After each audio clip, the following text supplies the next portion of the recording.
తల మీద చెయ్యి వేసి బొట్టు పెట్టినా, తాళి బొట్టు మెడను కట్టి బొట్టు పెట్టినా, తల మీద చెయ్యి వేసి బొట్టు పెట్టినా, తాళి బొట్టు మెడను కట్టి బొట్టు పెట్టినా, సన్ని కళ్ళు తొక్కినా సప్త పదులు మెట్టినా, సన్ని కళ్ళు తొక్కినా సప్త పదులు మెట్టినా, మనసు మనసు కలపడమే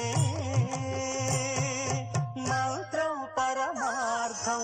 శ్రీరస్తు శుభమస్తు, శ్రీరస్తు శుభమస్తు. శ్రీకారం చుట్టుకుంది పెళ్లి పుస్తకం, ఇక ఆకారం